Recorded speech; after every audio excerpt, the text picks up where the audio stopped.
including murdering whoever gets in the way.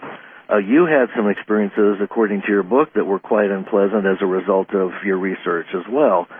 But then, as you said, there's black operations, and then there are black operations within those, and there are rogue operations, and so on and so forth. So I watched your interview with William Pollock, who refers to these people as the Four Horsemen. Right. So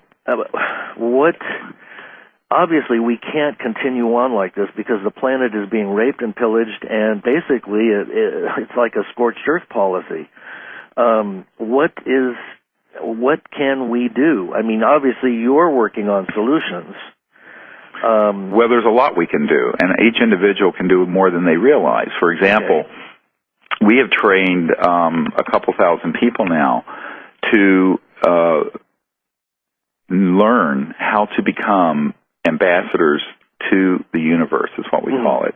And people can go to CSETI.org and see we're going to be doing something in Orange County, California in October.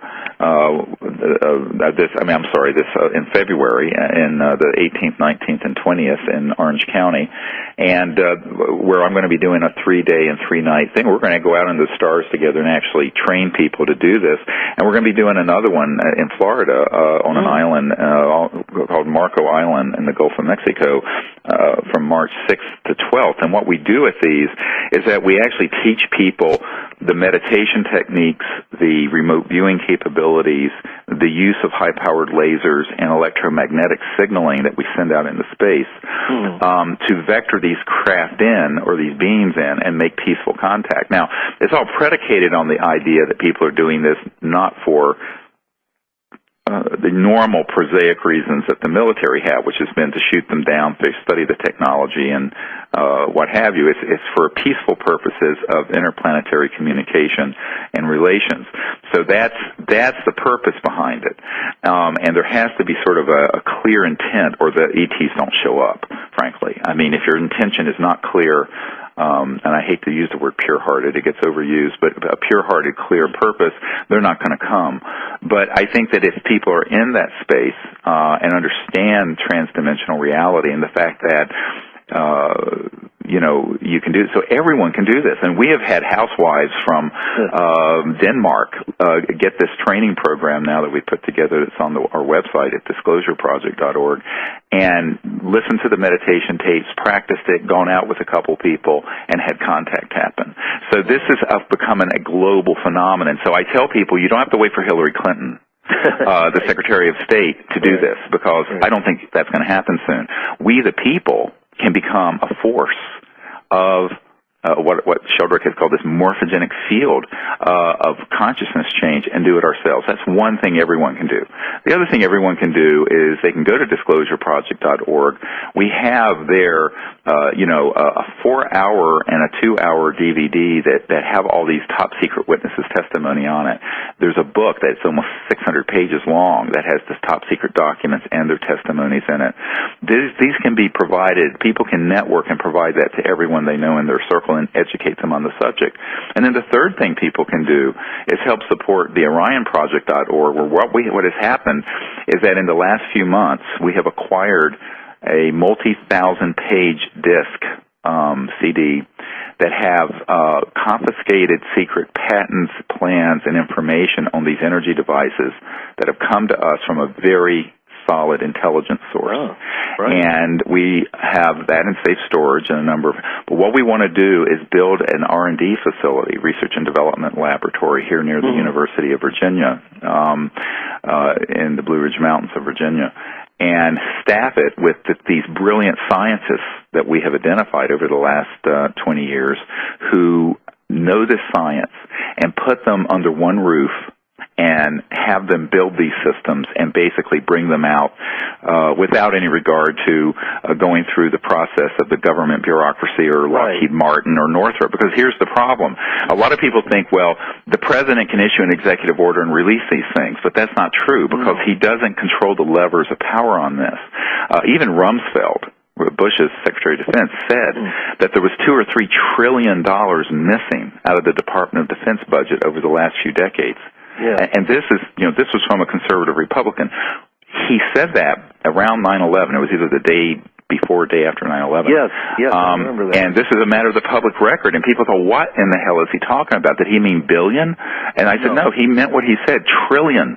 And that money is going, it's the black budget of the United States. So this thing is so screwed up at this point that people can do that. So we have to find, and we have about it's a $5.7 million grant proposal for a 2-year R&D effort, which is, to give you a perspective, when we built the stray dog and cat shelter here in my county, we raised $6 million for that. I'm telling people we need to be able to raise these funds, get this facility outfitted with the top-notch electronic equipment, put these brilliant physicists and engineers working full-time, which they have to be paid. I mean, I've done this without being paid and left my medical career, but most people aren't in a position to do that. Thank God I have been.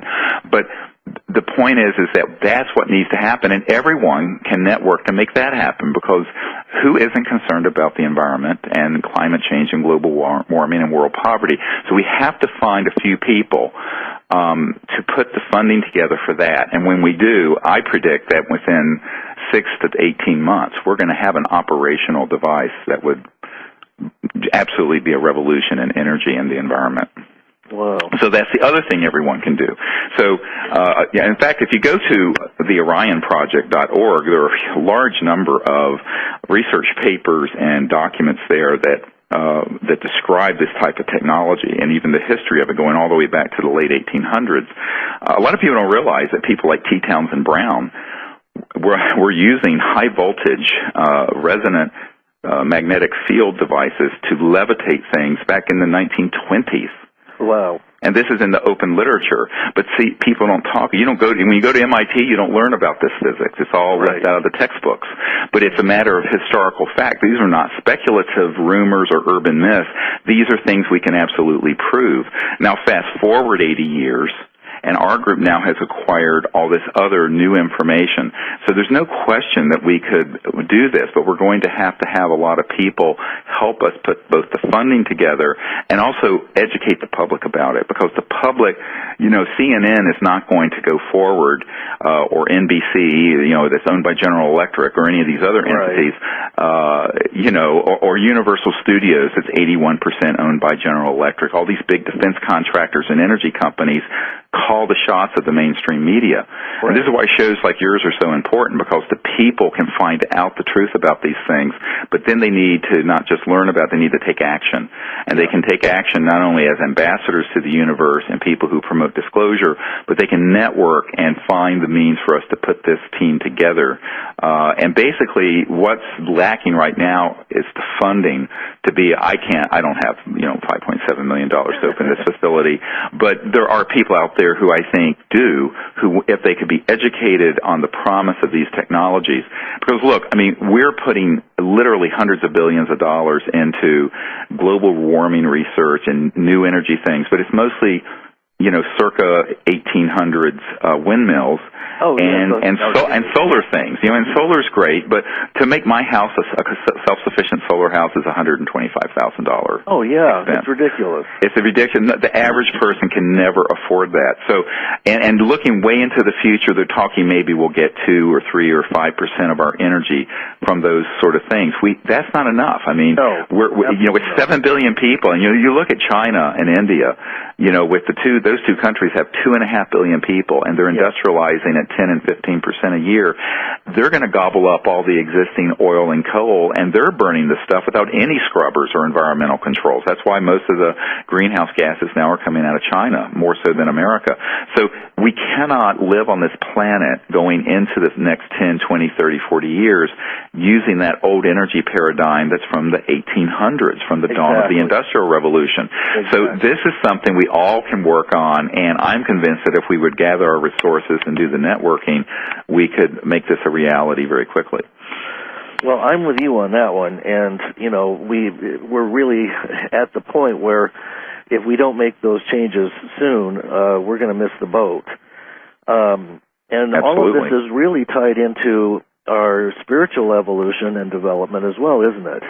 Well, I think the secrecy and the disclosure is in itself a spiritual process, because I think secrecy is a sign of fear and control and emptiness, and disclosing the truth about these things is in fact a spiritual process. And moreover, manifesting not only the vision that's compassionate, but the courage to do these things against the interest of these corrupt influences is in itself, I call it the Shambhala warrior, the spirit warrior in all of us that has to rise to the surface. It isn't enough to sit in a cave and meditate anymore. Right. We have to, and I did that. I mean, I had my period where I spent, 8 hours a day in meditation, learning the Vedas and Sanskrit and all of that.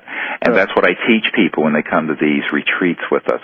But I think we have to also step out in the world and say, we're going to be the spiritually awakened spirit warriors to stand up to these corrupt influences and not fight them per se in the old sense of the word, but to create something new that basically heals this problem.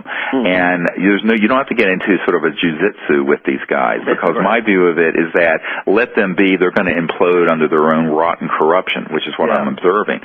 But we have to find the way to create what's going to take the place of this old order that's corrupting, collapsing all around us. I mean, our economic system is collapsing.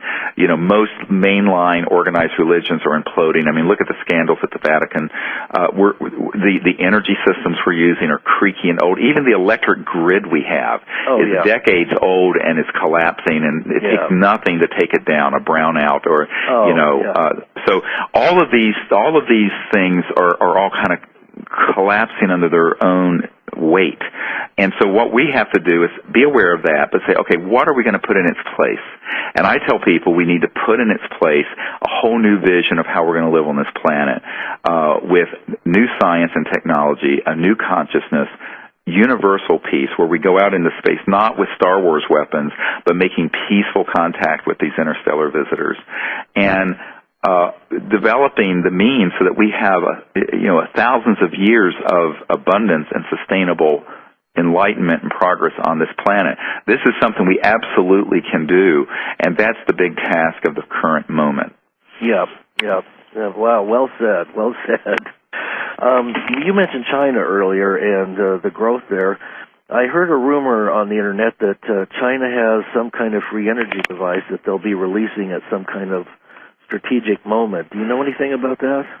Well, I hear this about once every week or two that so-and-so has this. I believe it when I see it. Right. There's a wonderful saying, when I lived in the Middle East, there was a saying the Bedouin had, trust in God but tie your camel. Right. So, I think that what we have to do is say, here's the problem with the Internet and these sort of rumors. It creates passivity in people. Yeah.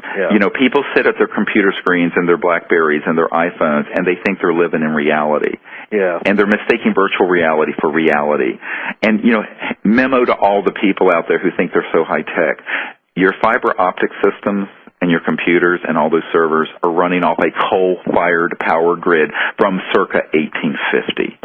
So wake up and smell the coffee. Steve Jobs, Microsoft, Bill Gates.